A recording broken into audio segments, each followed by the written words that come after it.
So last week I was talking about what we're still sort of calling the precepts, the Zenkai, the ethical trainings, however we want to talk about them. My own teacher, Barry Magid, said of his teacher, Jōko Beck, the founder of our school, the founder of our tradition, Jōko never mentioned the precepts. And yet, in reality, she never taught about anything else. So I thought it would be interesting. I mean, obviously it sounds like a koan, doesn't it? How can this be? But yeah, I think he's absolutely right. Jōko very much turned away from all the traditional, or almost all the traditional Japanese elements of Zen practice. So, no jukai, no formal taking, holding of the precepts, the Zenkai. And reading her Dharma talks. She never talks about killing, she never talks about stealing, she never talks about drugs, doesn't really talk about sex, doesn't really seem to go directly at any of the subjects which we think of as the Zenkai. Of course, what she does instead is endlessly come back to relationships, relationship.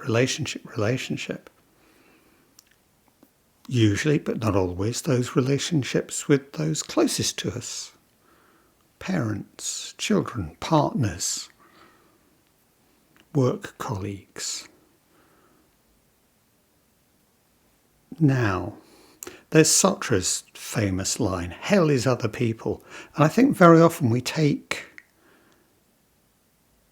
her preoccupation with relationships in that sense that, relationships are where the difficulty is. Relationship is where the resistance is, where very often the suffering is, whether, rightly or wrongly, wherever that suffering is coming from. But I think actually we can take it in a rather different sense. We'll get to that in a moment. I mean, firstly, I wanted to talk about 2 or 3 of our classic Jōko stories, those little anecdotes that we keep coming back to, which seem important because they tell us basic things about the practice. They're little moments of insight into the practice. And we go through them and maybe we think we know them. We do know them, frankly, probably heard all of them a dozen times before. But maybe in this context, they begin to sound a little different. Maybe we see something, a little bit new. So let's go. For a start with, Jōko's lack of interest. In fact, kind of really quite positive lack of interest in big enlightenment experiences. She talks about her own experiences. I had my little moment at the traffic lights. Spent years trying to get back there. What an idiot was I? Okay. So what's she do instead? Well, you go into Doka-san and she classically asks, you classically tell her about your big experience and she goes, interesting. How are you getting on with your mother at the moment? What's that about? Well, it's bringing us back to relationship because it's talking about, not me, not my thing, but how I am in the world, how I turn up as the world, how I turn up for the world. And it's not talking about a moment. It's not talking about a ping, which changes everything. It's talking about the day-to-day, extension over time. So not a moment that changes everything, but how things are actually moving through time. She's talking about what makes a difference. What makes a difference to your life? What makes a difference to how you live your life? What makes a difference to how others actually experience you. There again, it's just a famous thing, well, yeah, rather than any great experiences, what I judge people's practice by is whether they put the chairs back under the table on the patio after we leave. Well, yes, because it's taking care. Are you taking care of the world? Are you taking care of each other? Are you leaving it for somebody else to do? You're just leaving it untidy. Of course, we can make a thing about that. We can see it as a training practice, and I'll make absolutely sure I always do this, and I'll point out to other people or point out afterwards where they didn't do it, and then it's lost. But just as, do we take care? When do we take care? When are we taking care? And when are we not taking care? And that our practice and the state of our life, come back to state of our life, shows up as when we take care and when we don't take care. And I'm using care in the broadest sense here. Do we take care with our practice? Do we take care when we gasho? Do we take care of the other people we encounter? Do we take care of ourselves? Barry always talks about make your bed. What do you do when you get up? You make your bed. Why? Well, it's taking care. And again, if you do it as a kind of neurotic thing, whatever. But just as taking care of my life, taking care of the world. Same thing. Now, the classic Buddhist one, which I know was a thing at San Diego as well, was who washes out the mugs? Who washes out the coffee mugs? Do we take responsibility for our own? Or just go, oh yeah, that's nothing to do with Zen. My spiritual practice is important. I haven't got time to wash out a coffee mug. Well, as the koan says, now wash your bowl. This is your spiritual practice. This is actually a demonstration of your awakening, your enlightenment, your care. Are you taking care? And again, we get this concern with time. This isn't one-off. This is, I wash my mug out fine. This is every week, every day, a lifetime of practice. Again, Jōko's famous remark, and these are wonderful throwaway lines, and they're meant seriously and a bit jokily as well. It takes 5 years when anybody comes to be a student for them to work out what the practice is. Then they leave. We're talking about this extension through time again. This isn't, well, what is this about? What are we hoping to get to? What are we hoping that our practice or our work with the Zenkai or our Zazen, why are we in such a rush? Why haven't we got a lifetime to do it? What else would it be about? What do we want to get out of it? This is infinite practice. And we can talk a bit about, it's pointless practice, Zazen is useless, all of that. Well, yes, but it's also just the ongoing part. It's the core of the practice. And as I said, in terms of, do we sit regularly? Well, when we're actually sitting, when our mind's gone, I'm over there. Do I come back? Return.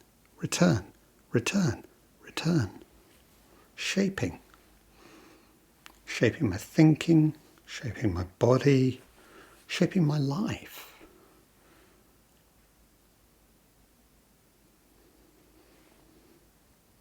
Another way in which Jōko's own practice, and this again isn't something she talked about a lot, but when she does talk about it, it's in real earnest, it's in absolute seriousness, is the importance of vow.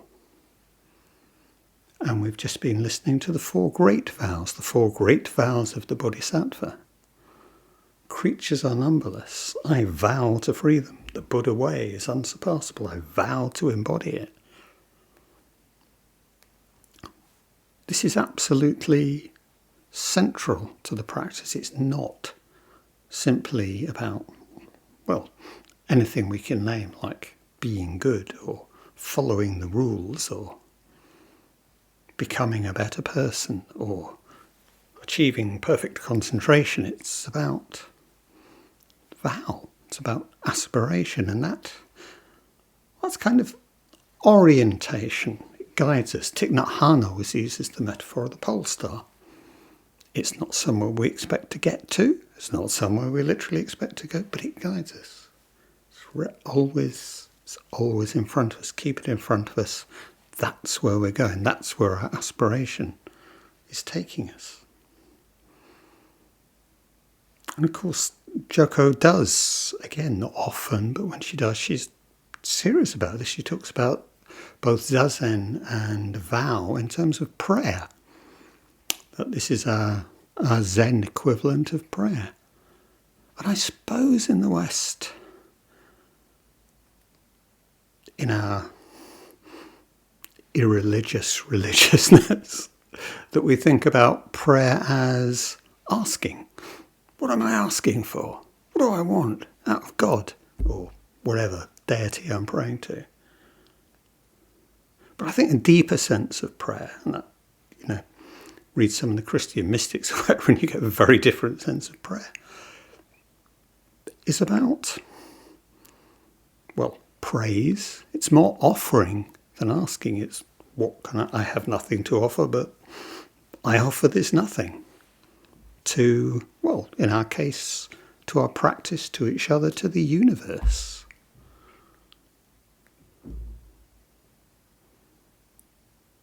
So at the one level, it's made out of minutiae, washing up a coffee mug. The big picture is, this is an offering for the universe. How do we connect the two? Well, in a sense, that's the interesting bit. But let's think about this minutiae again. What are we doing when we're sitting? And what's this to do with the Zenkai? What we're doing is experiencing. In fact, that's the only thing we're asked to do when we sit. We're just being there for whatever turns up. A feeling, an emotion, a crick in my neck, a thought. And what do? I let it be what it needs to be. I put it down. And so on, and so on, and so on, and so on. So we could say experiencing, and we could say feeling in its broadest sense, absolutely. That's what I'm doing.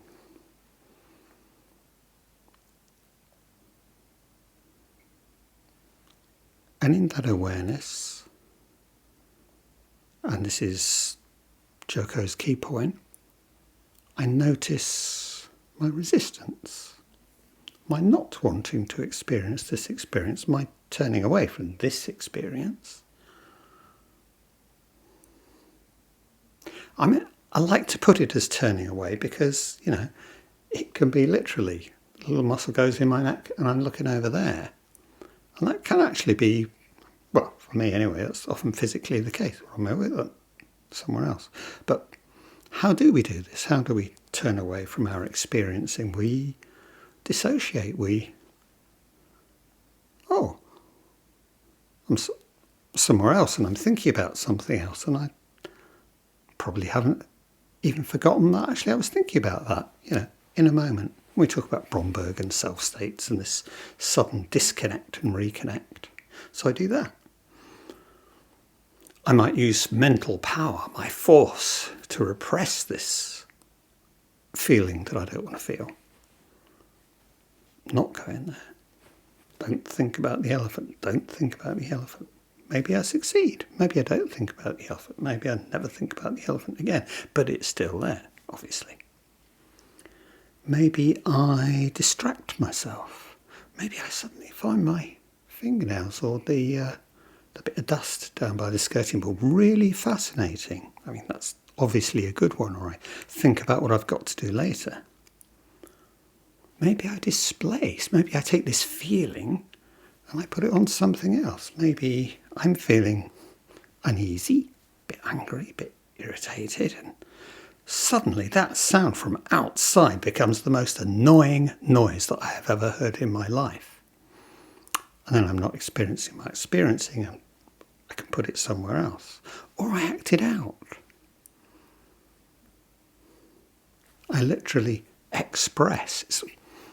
Express is a wonderfully expressive word. I express my emotion by acting it out.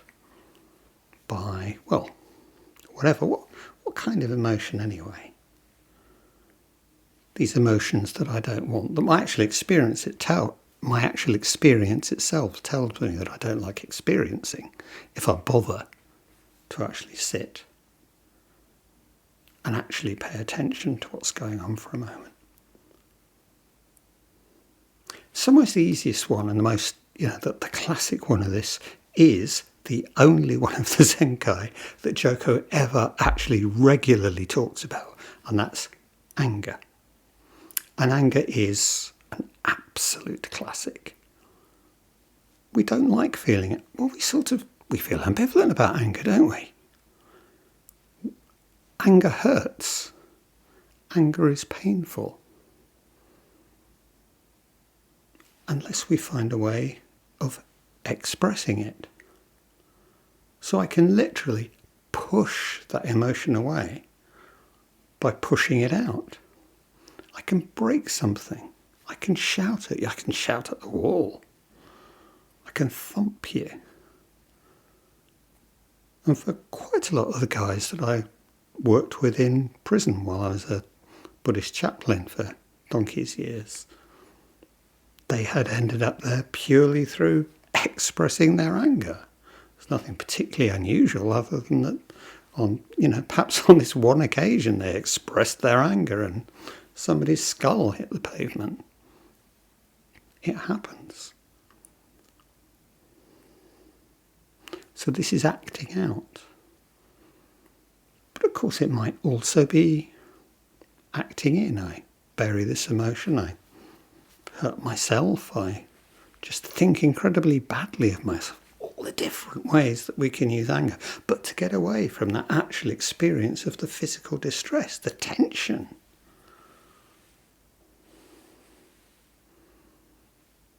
It's your fault, push it away.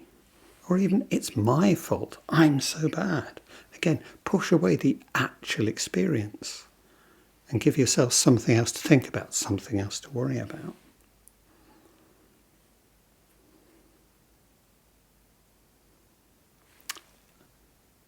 So Jōko asks, can we sit? Can we literally sit with our experience, whether that's anger or fear or boredom or physical pain or irritation or, waiting for enlightenment? When's the light going to shine on me? Whatever form it actually takes. Can I just sit with that now? Can I come back and sit with it again? Can I come back and sit with it again? And what begins to happen?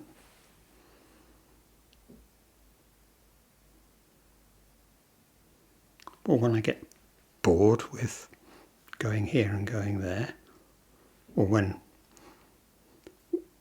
it slows down enough for me to become able to become more aware of what's actually happening, I do become more aware of what's actually happening. Sometimes we want to label things or actually allow a thought to unfold or an emotion to unfold, see where it connects up.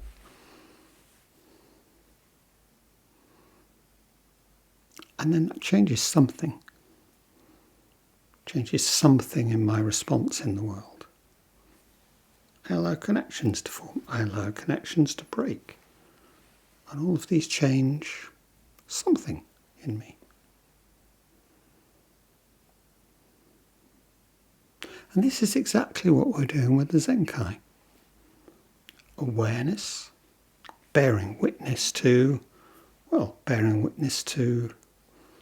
these feelings, these emotions, these thoughts, bearing witness to the things in the world that relate to these emotions, these feelings, these thoughts. That might be the suffering of the world. It might be the joy of the world. It might be whatever. Simply the fact that it's there. But bearing witness and responding. I bear witness to violence. I aspire to non-violence. I bear witness to inequality. I aspire to acting with equality and generosity. And so on. Rooted in my actual experiencing. So always the minutiae, the tiny thing, and the response which embraces the world, embraces the universe. But that this, again, this isn't a one-off. This is something which evolves through time, through repetition, because each time it's different. Each time the anger is different. Each time the fear is different. Each time all the feelings are subtly evolving. My responses are evolving. My response to the basic vow, the pole star which guides me, is evolving. I respond, hopefully I aspire to respond with care, taking care. And Jōko actually uses the word love from time to time, not in the romantic sense, because she's not got much time for that, but in a deeper sense, love. Responding to the beings of the world, and responding with patience and perseverance, going on to the traditional Mahayana virtues, the paramita, in a practice which is rooted in this zazen, rooted in this awareness in each moment of what's going on, and an evolving responsiveness to what's going on. A life practice, a practice for life, but also the practice of life, so that my sitting and my work with the kai and my responding become a form of life, a way of inhabiting the world. An ethos.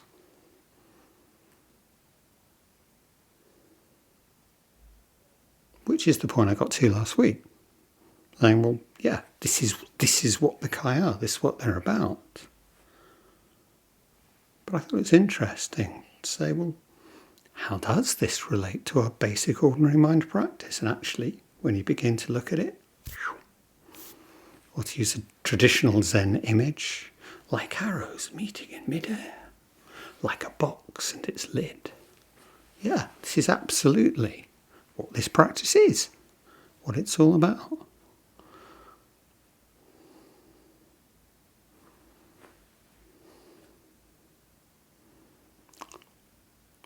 Next time, maybe there's more to say. There's certainly really more to say. But maybe we'll come at it from a completely different direction again. Who knows? Meantime, let's sit.